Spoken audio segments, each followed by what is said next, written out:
Hello, this is Monty Parent with Outdoor Fathers. 20 years ago next month, I started turkey hunting.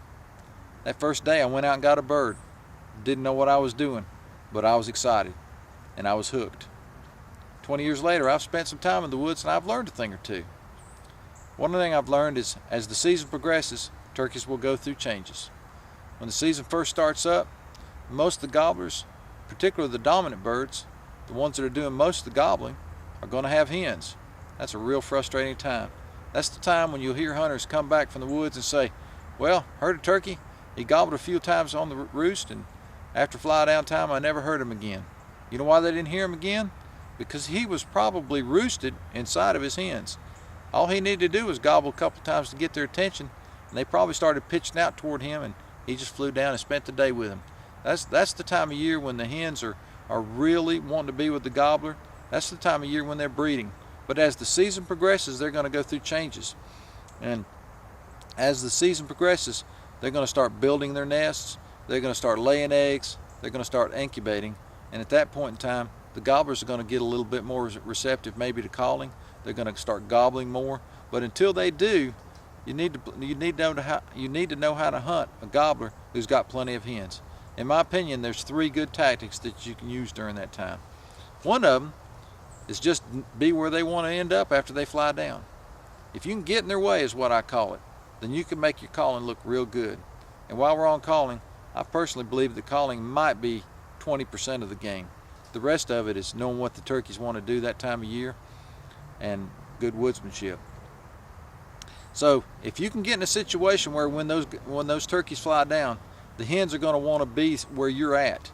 And hens at that time of year are going to be in what's called brood range. I hear so many deer hunters say, oh, I saw a lot of turkeys this year while I was out hunting. I think I'm going to start hunting turkeys this year. And guess where they go? They go right back to where they saw them last fall.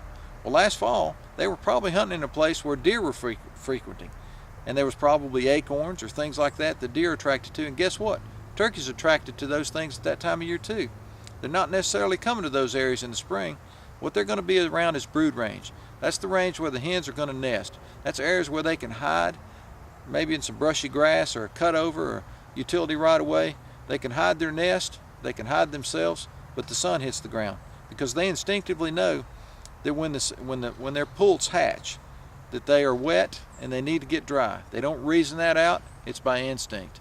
Nevertheless, that brood range is where the hens are, and that's where the gobbler is going to be, and that's where you probably should be too. So that's a good place to try to set up to get in their way. The other thing you can do, let's say you go out in the morning, you do an out call and you get a turkey to gobble, you can set up and try to work that bird knowing that there's a possibility that there's some subordinate birds around, maybe some 2-year-old gobblers or some gobblers that aren't the dominant birds that would be doing a lot of the gobbling and strutting, but they're apt to be receptive to your calling and maybe end up where you can get an opportunity on one. Trust me, those hunts are just as good as any I've ever had. The third thing you can do is, and in my opinion this is the most aggressive thing, is you can roost a bird. Once you've got a bird roosted in the evening and you know the woods, and you can get, by knowing the woods, you can get in real close to that turkey. You got it, and you got to be safe. You got to know how to approach them, and you can approach them quietly and get as close as possible. I've been in situations where when I set up, if there wasn't foliage between me and that bird, I'd have been able to see him, and sometimes I'd have been able to shoot him off the limb. It's not the way I prefer to hunt. I don't do that. But my point is that I got in tight. By getting in tight, now at that point in time, if you can tree yelp a little bit, just something soft, or if you can do a fly down, just if you can, while you're in there close, if you can just be the first turkey that pitches off, then what you're going to do is you're going to create a reason for that gobbler to want to come your way. If you do that, your hunt could end up over real quick, and in my opinion that's the most aggressive thing. But there's some criteria to be in that kind of in that hunt. First of all, you got to know where the bird is roosted.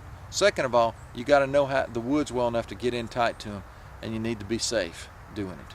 If you do those things and then you just do a little tree yelp or a fly down or a cackle and then just get quiet, because if you hear them gobble, they know where you're at. You don't need to do anything else. Just sit there and hold tight and see what happens. Let's review real quick. First thing, get in their way. Make your calling look real good. Second thing, set up in areas where you hear turkeys gobbling, hoping to get that bird to come to you, but be aware that there's subordinate gobblers that may just like your calling and come right in. Third thing is take the aggressive approach. Roost a bird the evening before, get in there as tight as possible, do some tree yelps, maybe a fly down with your hat, get their attention, be quiet, and watch for them to show up. These tactics have worked for me, and guess what? They'll also work for you. This is Monty Perrin with Outdoor Fathers. Get outdoors!